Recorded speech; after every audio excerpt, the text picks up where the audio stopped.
अपनी ताकतों को कि भाई ईडी को भेजना, सीबीआई को भेजना, पुलिस को भेजना या कहीं कोई सरकार है तो उस गठबंधन को तोड़ना, ये देश के लिए बहुत गलत है। पूरे हिंदुस्तान की जनता कह रही है मोदी आपके 400 पार जाएगा। क्योंकि वो खुद भ्रष्टाचारी नहीं है, जितने भी भ्रष्टाचारी हैं उनको जेल पहुंचा रहा है वो। विपक्ष खतरे में, लोकतंत्र खतरे में नहीं है। आपने किसको बोलने ही नहीं दिया जाता है, जो बोलता है उसके घर सीबीआई और ईडी पहुंच जाती है। वो तो उन्होंने गबन किया तब पहुंचती है सीबीआई और ईडी। क्या लगता है 24 में पीएम किसको देखना? मोदी जी आएंगे। मोदी जी आएंगे। मोदी क्यों? मोदी जी आएंगे। मोदी जी आएंगे। मोदी जी आएंगे। मोदी को क्यों लाना चाहते हैं? विपक्ष कह रहा है सरकार बदलनी चाहिए, महंगाई ज्यादा हो गया है, बेरोजगारी ज्यादा हो गया है। पहले सैलरी मुझे मिलता था 22 रुपए, अभी 28,000 रुपए तनख्वाह मिल रही है। सन 2000 में 22 रुपए मिल रहा था, आज 28,000 मिल रहा है। तो महंगाई भी तो, सैलरी बढ़ेगी तो महंगाई भी बढ़ेगी ना। उसमें सोच देख लो आप। आज 28,000 तनख्वाह पा रहा हूँ ना, परिवार में खुश है ना, हम भी खुश है उसमें। पा रहे हैं 28,000। हम नौकरी जो भी कर रहा हूँ ना सारी दुकान पे 28,000 पा रहा हूँ। और क्या कहे, बच्चों पालो और क्या चाहिए। हम बिजनेस भी कर लिया अपना, सारी काम कर रखा हूँ घर पे। मैं बच्चे देख रहे हैं, यहाँ काम कर रहे हैं। अब देखिए आपके सामने लाइव है ना, बेरोजगारी नहीं है, इनके पास कोई मुद्दा ही नहीं विपक्ष के पास। किस बात के?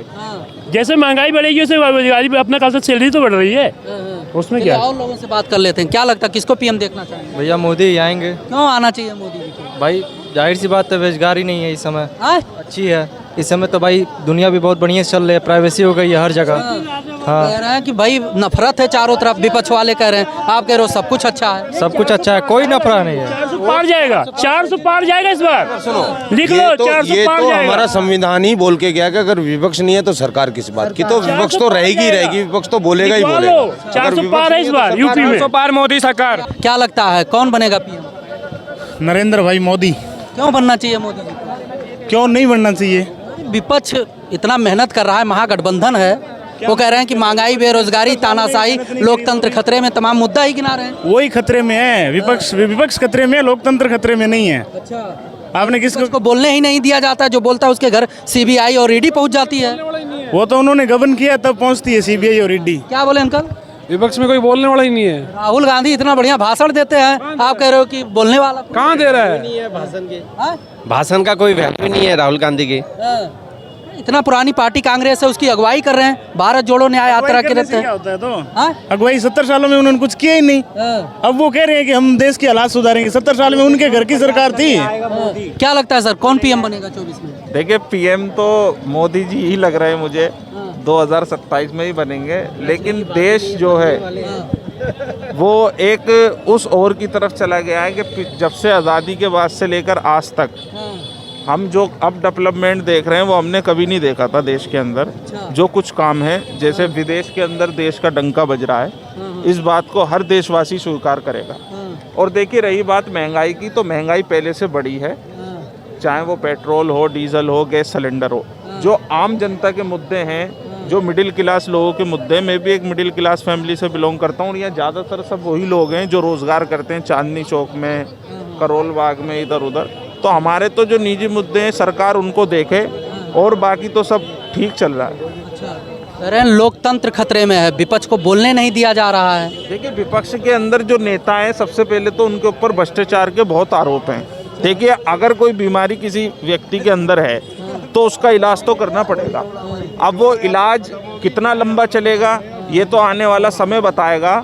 लेकिन हर नेता जो है, कोई सभी नेता ईमानदार नहीं होते। किसी ना किसी के पास कोई ना कोई आरोप होता है, कोई भ्रष्टाचार में फंसा हुआ है। लेकिन कोई सरकार अगर पूरी ताकत के साथ है सत्ता के अंदर, और वो अपने अधिकार को गलत तरीके से इस्तेमाल कर रही है, यानी कि अपनी ताकतों को, कि भाई ईडी को भेजना, सीबीआई को भेजना, पुलिस को भेजना या कहीं कोई सरकार है तो उस गठबंधन को तोड़ना, ये देश के लिए बहुत गलत है।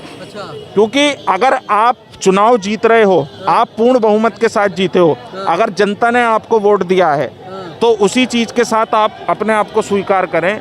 वरना ये होगा आने वाले टाइम में कि देश का एक ही राजा रह जाएगा, बाकी सब जो है अपना इधर उधर बढ़ जाएंगे। सीबीआई और ईडी का मिसयूज कर रहा है सत्ता पक्ष। किसने कहा मिसयूज कर रहा है? केजरीवाल कहते हैं पूरा भ्रष्टाचार किए हैं, उनका इलाज हो रहा है। अच्छा, हाँ, वो तो कह रहे हैं कि वो तो सत्ता पक्ष के दबाव में सिर्फ जो विपक्ष में है उन्हीं के घर जाता है। आपके जो काले कारनामे वो सामने आ रहे हैं ना सीबीआई। जब उन्होंने कुछ किया नहीं तो फिर सामने ही नहीं आएगा। जब उन्होंने कुछ नहीं किया तो वो सीबीआई से बच क्यों रहे हैं, भाग क्यों रहे हैं?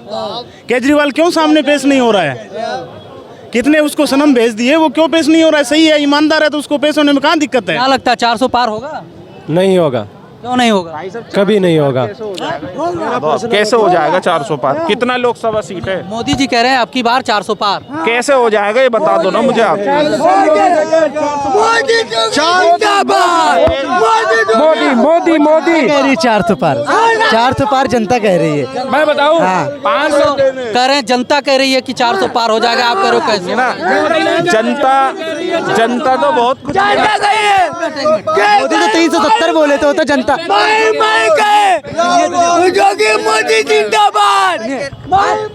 कह रही है। पूरे हिंदुस्तान की जनता कह रही है मोदी आपके 400 पार जाएगा। क्योंकि वो खुद भ्रष्टाचारी नहीं है। जितने भी भ्रष्टाचारी हैं उनको जेल पहुंचा रहा है वो। मोदी ने तो कोई भी हो 370 सीट भ्रष्टाचार विपक्ष में वही भ्रष्टाचारी है, जो सत्ता पक्ष में भ्रष्टाचारी नहीं है। सत्ता वाले भी खूब करे, सत्ता वाले भी खूब जेल में गए। जो सत्ता में भी है ना भ्रष्टाचार, जो सत्ता में जो सत्ता पक्ष में भ्रष्टाचारी है ना वो भी जेल जा रहा है।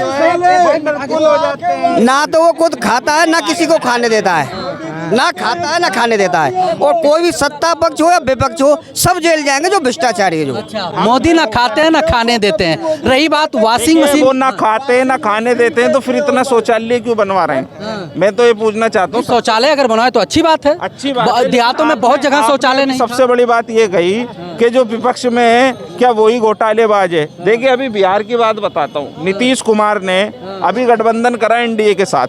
उससे पहले नीतीश कुमार ने जब जेडीयू के साथ गठबंधन था तो यही सत्ता पार्टी के लोग उसको बुरा भला कहते थे और कहते कि भाई नीतीश कुमार ने जो है बिहार का बेड़ा गर्क कर दिया, जंगल राज है। तो अब जब आप गठबंधन उनके साथ कर रहे हो, क्या अब वो जंगल राज खत्म हो गया? क्या नीतीश ने जितना भी बिहार के लोगों के साथ घोटाला किया है, लालू के साथ मिलकर जो भी घोटाला किया है, क्या वो नीतीश तो शुरू से ही, सुनिए, नीतीश तो कहते हैं कि हम सदैव हमेशा बीजेपी के थे।